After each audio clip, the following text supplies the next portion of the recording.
Hello student, आपका हमारे इस क्लास 12 की बायोलॉजी क्लास में बहुत बहुत स्वागत है। चलिए बच्चों, आज क्लास शुरू करते हैं। आज के इस लेक्चर्स में हम जो चैप्टर देखने वाले हैं, वंशागत तथा विविधता के सिद्धांत, ये हमारा चैप्टर है। और इस चैप्टर में एक ऐसे टॉपिक को लेके आए हैं जो आपके बोर्ड एग्जाम में मोस्ट इंपॉर्टेंट है, खूब पूछा गया है, अलग अलग तरीकों से पूछा गया है।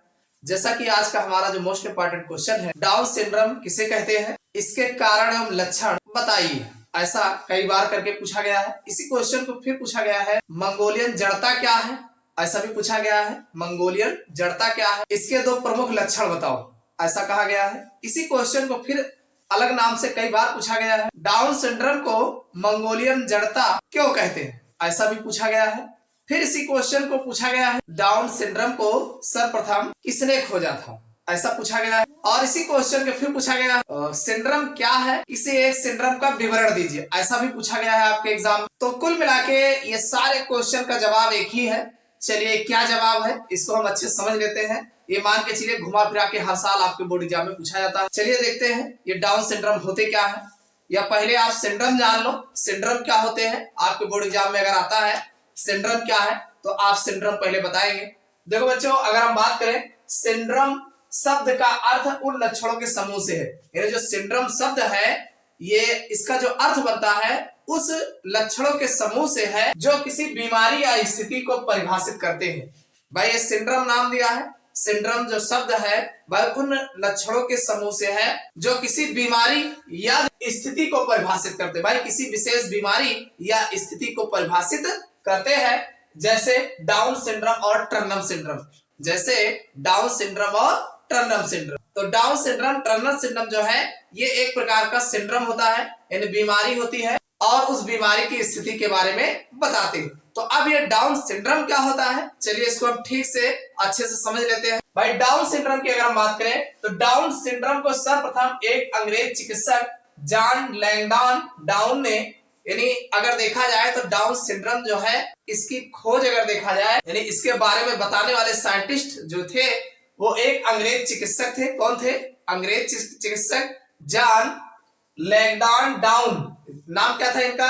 जॉन लैंगडॉन डाउन ने सन 1862 में खोजा था। यानी इसकी खोज जो है 1862 में जॉन लैंगडॉन डाउन ने जो है किया था। यह रोग गुणसूत्रों में संख्या में अनियमितता के कारण होने वाले परिवर्तनों से होता है। यानी उन्होंने बताया, क्या बताया, जो साइंटिस्ट थे, अंग्रेज साइंटिस्ट, इन्होंने कहा कि जो गुणसूत्र होते हैं, गुणसूत्रों की संख्या में जो अनियमितता आ जाती है।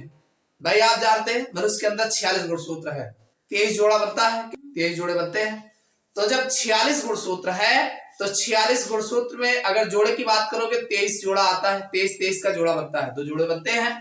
तो अब गुणसूत्रों की संख्या 46 है, तो अब इस 46 में अनियमितता आ जाती है, यानी गुणसूत्रों की संख्या में अनियमितता आ जाती है। यह रोग गुणसूत्रों की संख्या में जो है अनियमितता के कारण होने वाले परिवर्तनों से होता है। यानी अनियमितता होने के कारण जो है, जो परिवर्तन होते हैं उनके कारण ये जो है देखने को मिलता है।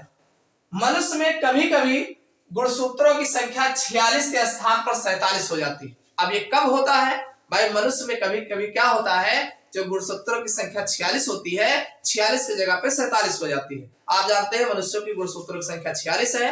अब ये जब भाई जो बालक होते हैं तो अब 46 गुणसूत्र होना चाहिए, लेकिन अब वो 46 की जगह पे कभी कभी 47 हो जाते हैं। तो यह अतिरिक्त गुणसूत्र 21वें समजात जोड़े में तीसरा बैठ जाने के कारण, भाई जो 21वां समजात जोड़ा होता है उसमें जो तीसरा बढ़ जाने के कारण, भाई एक बढ़ जा रहा है, तो जो बढ़ जा रहा है तो बढ़ जाने के कारण होता है। यानी ये जो गुणसूत्र है, जो जोड़े हैं, जोड़ों में एक वृद्धि हो जा रही है, तो वृद्धि होने के कारण यह रोग आपको देखने को मिलता है। इस डाउन सिंड्रोम भी कहते हैं। अब अगर इस तरीके की अगर वृद्धि होती है तो इस रोग को जो है डाउन सिंड्रोम कहा जाता है। यह अतिरिक्त गुणसूत्र बच्चों की वृद्धि, भाई अतिरिक्त बढ़ा हुआ गुणसूत्र क्या करेगा, ये बच्चों की वृद्धि, यानी जो बच्चों की वृद्धि है वो सामान्य विकास को रोक देता है। यानी जितनी वृद्धि बालक का होना चाहिए उससे कम होता है, यानी जो बालक की वृद्धि है उसको रोक देता है, यानी उतनी वृद्धि नहीं होने देती है, सामान्य वृद्धि बालक का रोक देता है। संख्या में, भाई संख्या में गुणसूत्र की संख्या में अधिक होने के कारण जो है अंड कोशिका के निर्माण में होने वाली गड़बड़ी के कारण हो सकता है। यानी अब मान लीजिए ऐसा काहे को हो रहा है कि गुणसूत्रों की संख्या बढ़ जा रही है, तो गुणसूत्रों की संख्या बढ़ने का कारण जो बताया गया है अंड कोशिका के निर्माण में होने वाली गड़बड़ी के कारण हो सकता है। भाई ऐसा होता है कि जब अंड कोशिका का फॉर्मेशन होता है तो उस समय कोई गड़बड़ी आ जाती है। अब ये गड़बड़ी कैसे आती है इसके बारे में किसी को नहीं पता, लेकिन जो रियल टाइम है वहीं पर अंड कोशिका में ही इसकी गड़बड़ी होने के कारण जो है इनके गुणसूत्रों की संख्या में जो है वृद्धि हो जाती है। तो ऐसा हो सकता है, नहीं उसी गड़बड़ी के कारण जो है वृद्धि होती है। 47 गुणसूत्रों वाली संतान, अब ये जो 47 गुणसूत्र वाला संतान होगा इसमें आपको क्या क्या लक्षण देखने को मिलेंगे। भाई संतान जो है का मस्तिष्क अविकसित होता है, यानी जो जिन बालक में 47 गुणसूत्र होता है उनका जो मस्तिष्क होता है अविकसित होता है, यानी खोपड़ी जो है पूरी तरीके से विकसित नहीं होता है, मस्तिष्क अविकसित होता है। सिर गोल, और सिर एकदम गोल मटोल होता है, गोल होता है। होठ नीचे की ओर लटका रहता है, यानी जो होठ होते हैं वो नीचे की ओर लटके रहते हैं। तथा माथा अनावश्यक रूप से चौड़ा होता है, यानी जो माथा है अनावश्यक रूप से, यानी जितना आवश्यक होना चाहिए उससे कहीं ज्यादा जो है वो चौड़ाई में आपको दिखाई देता है, चौड़ा होता है। त्वचा खुरदरी होती है, यानी चेहरे जो होते हैं, स्किन जो होती है वो खुरदरी होती है। आंखें तिरछी, और आंखें अगर देखोगे तो थोड़ा तिरछी नजर आती है। पलकें वलित होती है, यानी पलकें जो होती है खुली हुई होती है, वलित होती है। और मुंह हर समय खुला रहता है। ये बच्चे होते हैं डाउन सिंड्रोम वाले, इनके मुंह हमेशा खुले रहते हैं, पलकें वलित रहती है, होठ नीचे की ओर लटके रहते हैं, आंखें तिरछी रहती है, माथा जो है अनावश्यक रूप से चौड़ा रहता है, और मस्तिष्क का विकास जो है कम होता है।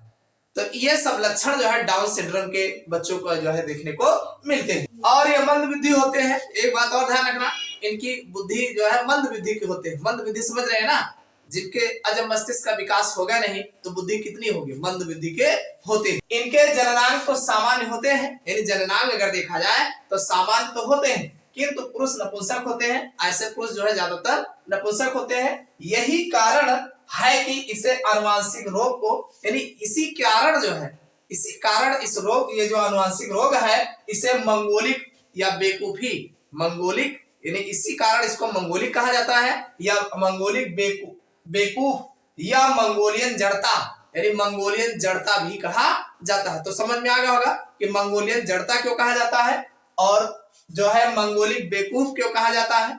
समझ में आ गया ना। तो ये आपका जो है डाउन सिंड्रोम है। कि डाउन सिंड्रोम क्या है, इसकी खोज किसने की है, इस डाउन सिंड्रोम के लक्षण क्या है और इसके कारण क्या है, मंगोलियन जड़ता किसे कहते हैं, ये सारी बातों का जवाब आपको मिल गया होगा। और साथ में सिंड्रोम क्या होते हैं ये भी आप जान चुके होंगे। तो ये वीडियो आपको कैसा लगा कमेंट करके जरूर बताइएगा। वीडियो को लाइक कर देना, ज्यादा से ज्यादा शेयर करिएगा। फिर मिलते हैं अगले क्लास में अगले टॉपिक के साथ।